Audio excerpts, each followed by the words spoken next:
thil tu zong zong te in sawai in che bele vek ule tunai a hian smartphone kan man chuan Gmail ID kan nia Gmail application kan nia Gmail storage out of storage ti kha kan tong thinam o heteng hi you are out of storage ti hi in tong thinin karinga in storage in Gmail storage kha a full a chu wang chuan mitam tak kan buai thin ani chu tun chuma hian code pathum hangin chu out of storage in ti thin kha kan storage ati thol dan kha code pathum hangin tun chuma hian kan ching fel don ani takin lo thirila video Pawimawh takani wangin uluk takin atop thleng min lo thir sak don nia tin ka channel a ron theng thar la subscribe lo te khan min lo subscribe sak turin ka som do chewa tin ka video hi thain tia in tang kai pen thok pin chan min lo like sak min lo share sak turin kan som sa cheu ni hun khoral lawin screen record ta kan han meng o ti khan screen record ta chang kal ta a hey Gmail application kha kan honganga ti chuan search bar a hian unsubscribe ti kha kan tai panga chuan kan search don ani send button emo search bar kha kan metanga lo lang cheu mai ni mo chuan heng ho hi tian kan metanga chuan achunga hian kan han met wangwang ta pakhat achunga hian select all ain tia kha kan metanga chuan delete hi kan met mayang delete hi kan metanga chuan alo la omzial chuan athlang ho boka in han select lenga chuan select all a khanin met lenga hei somnga chin kha ain select atiro automatic in chuan kha delete kan met zel mai ton nia ma se heng ho zinga hian han en ula nangma ni ina Pawimawh in na tiang chi te kha heng ho hi hei hi Pawimawh in ti chuan in antikanga hei hi mo Pawimawh in ti ho kha chu in antik mai ton ni o chuan abak song kha delete vek mai ton nia delete ala omzial ani chuan kan bek anga chuta chuan kan bek ta a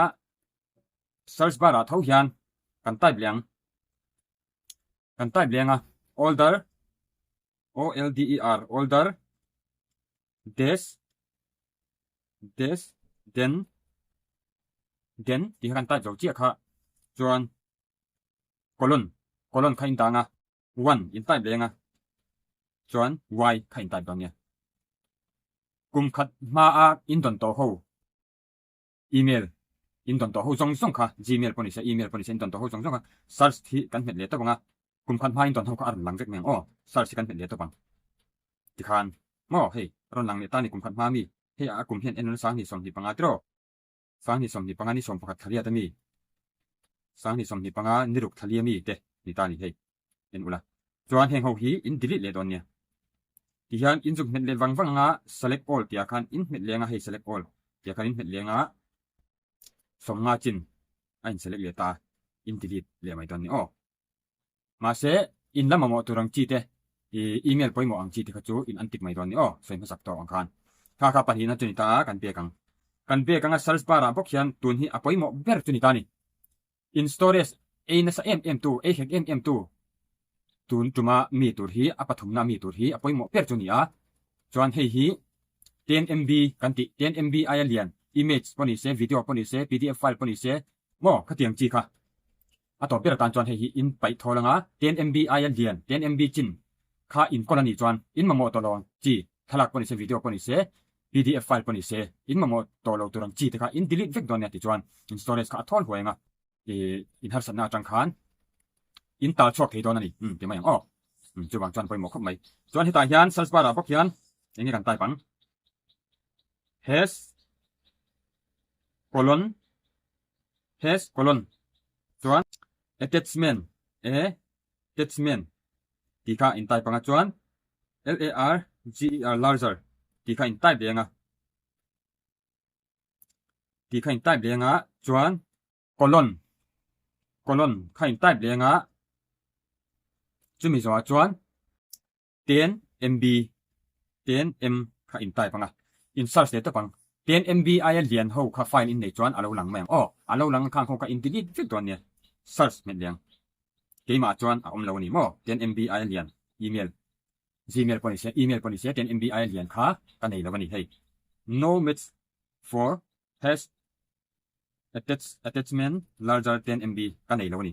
chuan heta hian kan lo nei lawani pon he la hi kan hetanga attachment kha ai select tiro helai hian helai hi in hetanga hei mo achung bera hian has any attachment a oma select tiro documents a oma slides a oma sheets a oma image a oma PDF a oma videos a oma ni in dule heng ho zong zong hi in select anga heng ho zinga 10 MB ai lian file in kolani chuan in delete mai don ni o kan select vek nge in dule video chok po kan select thia mo video chok point select thia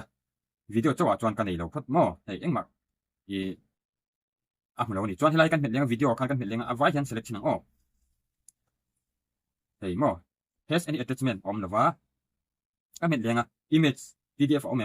om lo PDF ko om lova image om lo tro engma om lo ni kha nang ma nia chuan a omani chuan in delete vector ni o kha out of storage Gmail kan don thin he tiang hi an har sanna i tikian na ol samber kot pathum chuni tani kha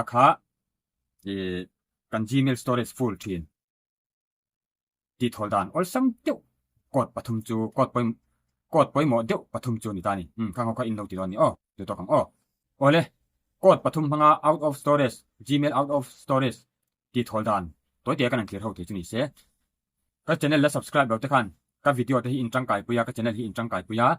in lo lok puya in ma son na chete tal in lo charve ni chuan min lo subscribe sak turin te to jong te ka som chewa ka video hi thain tian tangkai pu ni chuan min lo like sakula min lo share sak turin ka som bok ma cheu tu na tan chuan tu to kle ale pe ka video tangkai tak kan mo turang chi tun lai kan har san na chi sang sut kian theina tur Pawimawh te mai Pawimawh tak tiang o Pawimawh tak khir ho kan tum ne ton ni o ti tu jong te in sa vain mang thavek ule